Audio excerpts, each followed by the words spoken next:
Assalamualaikum warahmatullahi wabarakatuh.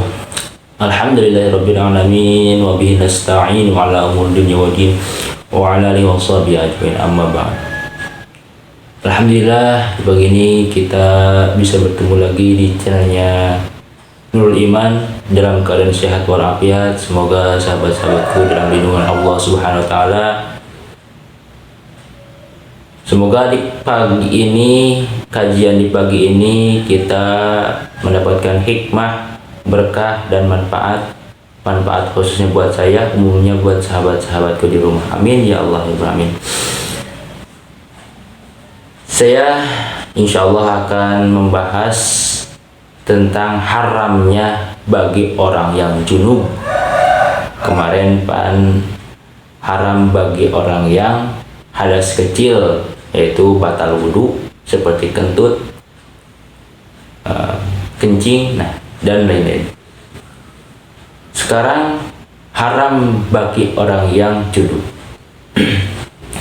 A'udzubillahi minasyaitonir rajim. Bismillahirrahmanirrahim. Qala musannifur rahimahullah ta'ala fi darin ulumihi amin ya rabbal alamin.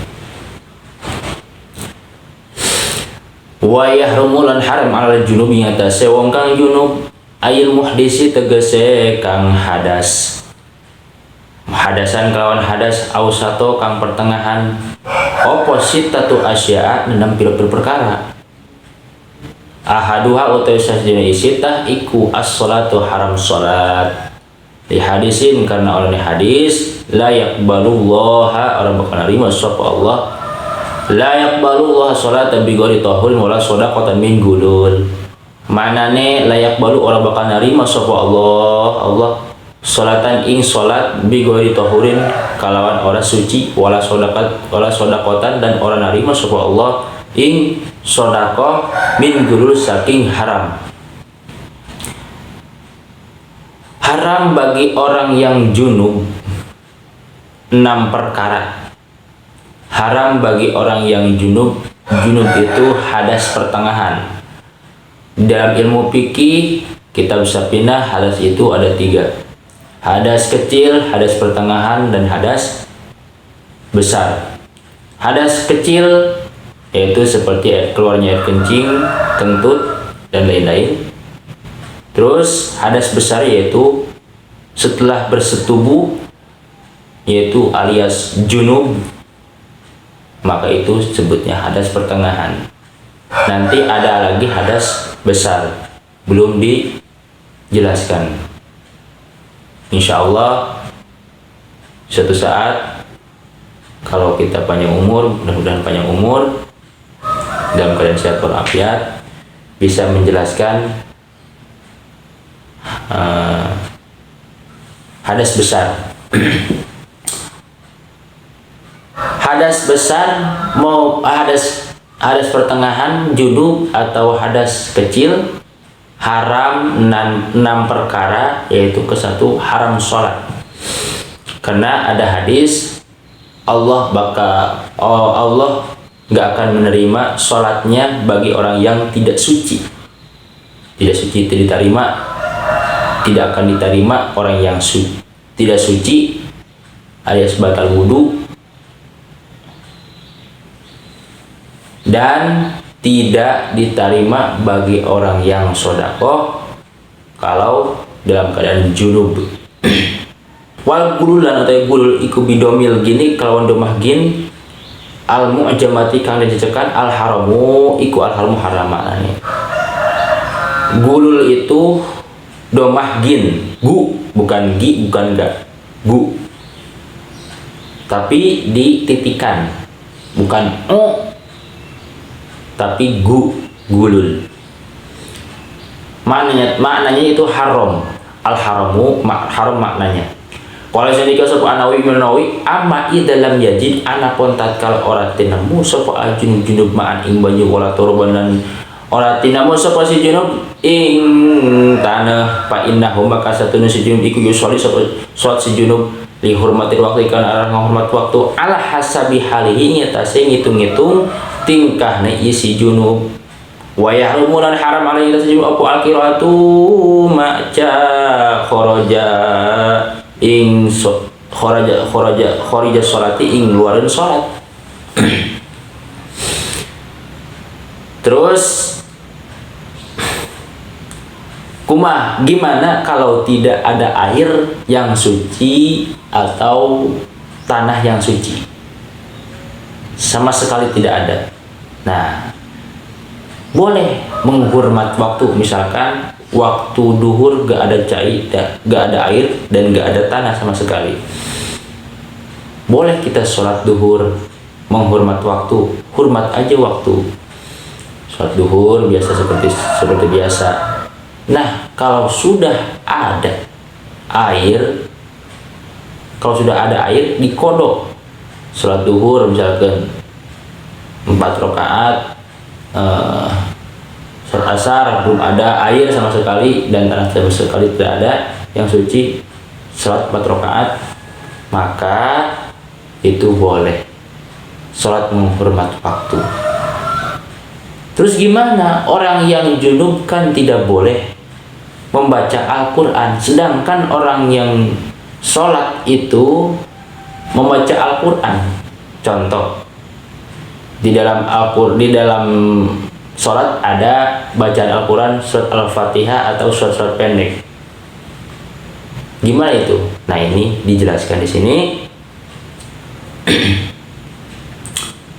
Wa yahrumu lan haram alai atas sisi junub opo ayakro aja yang maca pis sholat ing sholat ma ing barang zada mewugi opo ma ala fatihatil kitab ini si fatihah kita wahal yahrumu anata haram opo qiraatul fatihah maca fatihah pihi ikut ing dalam jawab syarat wajhani utawi romaya. Jadi haram menambahkan sesudah baca Al-Fatihah, yaitu baca surat pendek.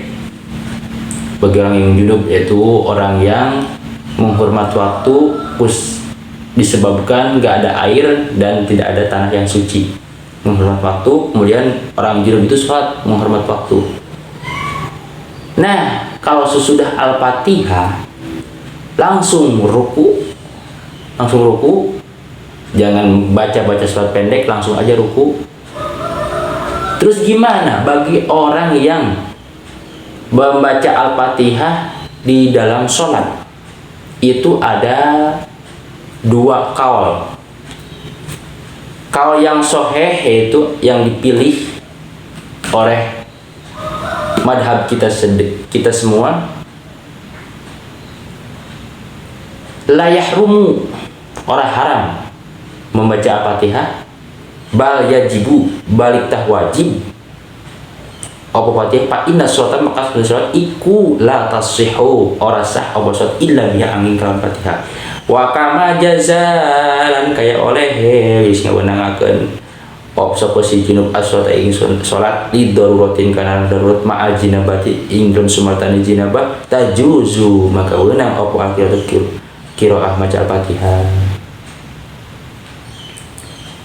Kata kaul yang ke-1 yang sahih ya, kaul yang 1 yang dipilih oleh para ulama madhab Imam Syafi'i, kaul yang sahih bisa membaca Al-Fatihah di dalam sholat walaupun dalam keadaan junub, sebab bacaan Al-Fatihah itu wajib dan bahkan wajib bagi orang yang junub juga membaca surat Al-Fatihah dalam keadaan sholat, wajib. Karena kalau tidak membaca Al-Fatihah maka sholatnya tidak sah. Makanya kita sebagai orang yang awam yang nggak mau mencari ilmu kepada ustadz kiai, sedangkan banyak majlis-majlis pengajian tidak mau mencari ilmu, nah itu dosanya ditanggung oleh kita yang tidak mau mencari ilmu. Mending mana?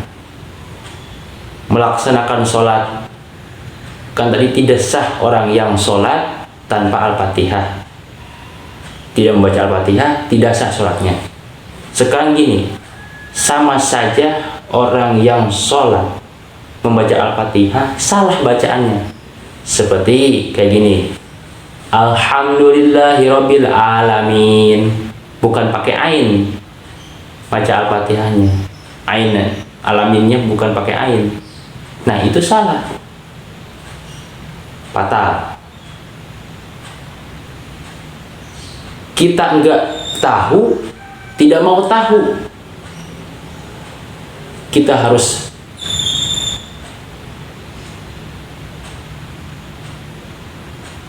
tawadu bahwa kita belum bisa apa-apa, membaca Al-Fatihah belum bisa. Nah, kita harus belajar kepada orang lain yang sudah bisa. Pada kiai, ustadz, banyak ustadz di kampung-kampung. Dan kalau nggak mau mencari ilmu, kita sendiri yang dosanya. Bahkan kita kalau mengerjakan sholat masih bacanya seperti itu, sedangkan ulama banyak nggak mau mencari ilmu. Alhamdulillahirabbil alamin bacanya pakai hamzah, bukan pakai ain. Alamin. Nah, itu dosanya seperti. Yang ke satu nggak sah sholatnya, yang kedua dosa nggak mau mencari ilmu. Ajarkan, belajar kepada ustadz banyak. Itu boleh membaca Al-Quran di dalam sholat. Terus kalau yang kedua wasannya, kalau yang kedua ikul laya juzu orang wenang bal yakti baitawan baitah nakaakeun sapa si junub bil adzkari lawan dikir alatikang yati teka opo lati yati teka biha kalau lati opo al ajizu apas alatikang layak bantu orang hafal sapa si junub sapa si ladi sayani si wiji minal qur'ani saking Qur'an li anna hada karena satu jika satunya junub iku ajizun apa syar'am syuruk syarat pasor, maka dari supaya junub kan ajizi kayak atas hisan buhisi waswahu teh kalau kang bener iku al awalu kawal kang awal intaha wiskato kawal Imam Nawawi. Kata wajah yang kedua atau kata kaul yang kedua tidak boleh membaca Al-Fatihah. Bahkan orang tersebut membaca zikir juga tidak boleh karena disebabkan orangnya awam, belum bisa baca Al-Quran, belum hafal Al-Quran, terus mendatangkan zikir. Orang junub tersebut mendatangkan zikir. Kata kaul yang kedua itu akan mendatangkan apes. Tapi tetap kaul yang pertama yang dipilih, bahwasanya bisa membaca Al-Fatihah di dalam Al-Qur'an, di dalam sholat, asalkan jangan menambahkan sudah baca Al-Fatihah, jangan menambahkan sholat pendek, langsung aja ruku gitu. Tetap ya kaul yang pertama yang dipilih, bisa bahkan wajib membaca Al-Fatihah di dalam sholat walaupun dalam keadaan junub. Wasani hal utai kang kapindo ne yisiktah iku atau aku haram to di khabaril hakimi kara orane hadis Imam Hakim atau aku tetap iku bil bait atau aku tetap bil baiti kelawan baitullah iku sholatun sholat kayak sholat ai kas sholati tegese kayak sholat fisitri ing dalam pada nutupane wa taharati dan ing dalam pada susuci ini. Dan kedua dari yang keenam haram tawaf. Orang yang junub, orang yang hadas kecil haram tawaf. Tawaf sesudah bersetubuh di Masjidil Haram langsung tawaf, belum mandi. Nah itu tidak boleh. Orang yang junub tawaf langsung, itu harus mandi dulu, sudah mandi misalkan ada hadas kecil, ketemu kulit sama orang-orang Arab yang bukan mahram, nah itu dimaafkan kalau kita sudah berusaha. Yang ke satu sudah wudu dulu, sudah junub, sudah adus dulu, sudah wudu dulu, kemudian berusaha dari terkenanya kulit dari orang-orang wanita atau laki-laki yang bukan mahram itu sudah berusaha, tapi tetap usaha kita karena banyak orang yang berdesakan di sana diampuni kalau sudah berusaha. Kalau sengaja top malas nggak wudhu, nah itu yang tidak bisa. Kita harus usaha dulu.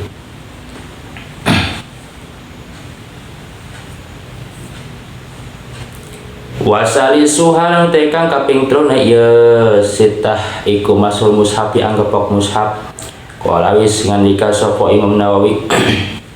Imam Nawawi ida kataba tatkala nulis sapa si junub sapa al junub awil muhdisi atau kauna wong kang hadas mushafan ing mushaf ingkana lamun ono sapa si junub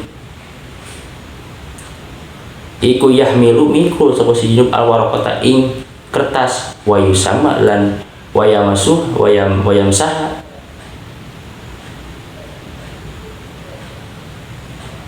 wayamasuha lan anggapok sapa si junub ha ing waraqah hal kitabin ing dalam tingkah nulis si junub bahwa maka ieu kitabah iku haram.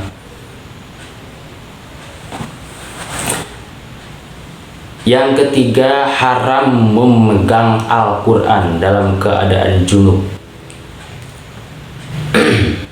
Kata Imam Nawawi, di mana-mana menulis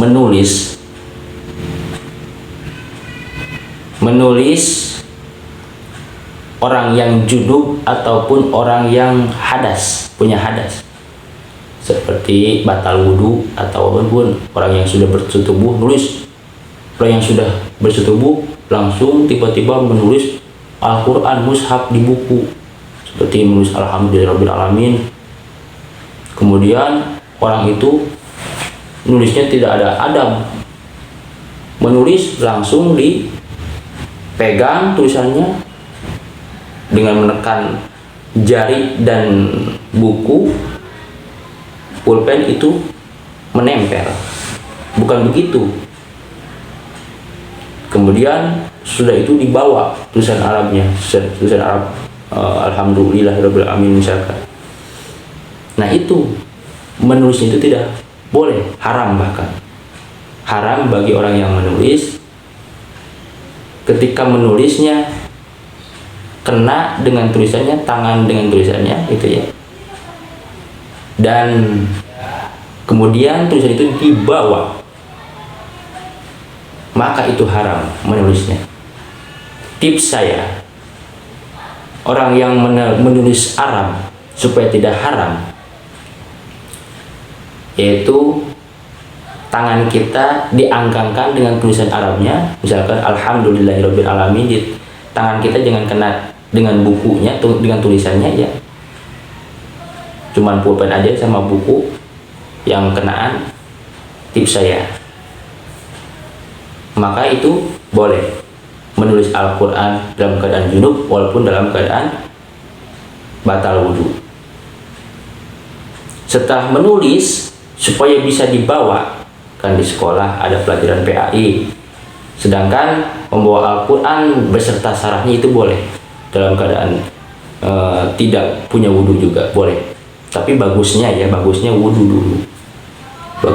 dulu. Itu sekedar boleh, tidak haram. Memegang Al-Quran yang ada syarahnya boleh. Dan begitu juga ada orang yang sekolah membawa buku PAI. Kemudian di situ juga banyak syarah dan artinya, keterangannya di dalam buku PAI itu. Maka sesudah ditulis jangan dipegang dan jangan dulu dibawa, ditutup dulu bukunya. Nah, sudah ditutup langsung boleh dibawa. Itu tips saya. Karena membawa Al-Quran beserta syarahnya itu boleh, walaupun niatnya membawa Al-Quran, tapi termasuknya membawa barang, gitu hukumnya, termasuknya membawa barang, tidak membawa mushaf, boleh itu. Gimana wa illam yahmila? Dan kalau tidak kena, ya itu. Dan kalau tidak kena atau tidak membawa kertas dan tidak kena kepada tulisannya, ya, papihi, maka ikut terjawab syaratnya salah satu aujuhin telu pil wajah. As-sahih itu kalau kang sahih ikut jawazuhu wenangna kitabah. Wasanya atau kawal kang kedua kang kapindo ikut tahrimuhu haramnya kitabah. Wasalisuhu dan ketika kang kaping telu ikut ya juzuk wenangna kitabah lil muhdisi maring kang hadas. Wa yahrumun haram apa kitabah alal junubi kita wong kang junub. Dan tadi kan jelas orang yang membawa dan orang yang memegang ketika menulis itu haram dalam keadaan junub walaupun dalam keadaan tidak wudhu. Haram menulis Al-Quran dalam keadaan junub dan keadaan tidak wudhu, ya, batal wudhu. Menulis Al-Qurannya itu menempel, haram jelas. Nah sekarang pertanyaannya, orang yang tidak terkena dengan tangan kita dan tidak membawanya kertas yang selembar itu kemudian disobek, ya, langsung dibawa, tidak terkena seperti itu jawabnya ada tiga kawal. Ada tiga kawal. Kawal yang pertama yaitu yang dipilih yang sahih, yang dipilih oleh para ulama mazhab Imam Syafi'i, yaitu bisa menulis Al-Quran asalkan jangan terkena dengan tulisannya dan jangan dibawa tulisannya, disobek, kan itu selembar, disobekin, dibawa, nah itu tidak boleh. Yang tidak boleh seperti itu. Kalau cuma menulis tidak terkena dan tidak dibawa, boleh menurut mazhab Imam Syafi'i. Terus kalau yang kedua tidak boleh, haram menulis Al-Quran dalam keadaan junub dan dalam keadaan punya hadas, itu haram. Kata kaul yang kedua. Kata kaul yang ketiga, boleh menulis Al-Quran bagi orang yang batal wudhu seperti kentut, seperti keluar air kencing, sudah istinja, sesuci, belum wudhu cuman, itu boleh. Kata kaul yang ketiga. Tapi tidak boleh bagi orang yang junub, haram bagi orang yang junub. Kata yang ketiga, kaul yang ketiga. Tapi tetap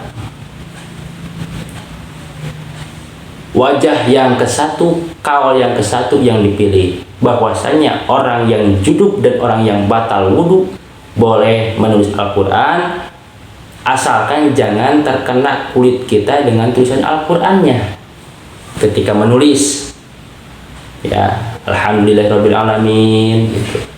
Dan kemudian jangan disobek, karena itu tulisan Al-Quran doang selembar, jangan disobek. Kalau disobek ya jadi haram, dibawanya itu jadi haram. Jangan disobek, kemudian ditutup langsung. Kan di situ banyak syarah-syarahnya di dalam buku PAI. Ada syarah Al-Quran atau arti Al-Quran. Sedangkan ada ulama yang menjelaskan membawa syarah Al-Quran seperti kitab tafsir Jalalain, boleh kita bawa. Boleh kita bawa. Nah, itu juga buku PAI yang banyak syarahnya, yang banyak penjelasannya, yang banyak artinya daripada tulisan Al-Qurannya, itu boleh kita bawa. Tips saya, jangan disobekin, langsung tutup, langsung bawa, boleh. Dan jangan bisa juga menempel dengan tulisan Arabnya. Kita harus berjauhan gitu ya, berjauhan. Cuman pulpen dan buku aja yang menempel. Warabiha wallahu a'lam bishawab. Assalamualaikum warahmatullahi wabarakatuh.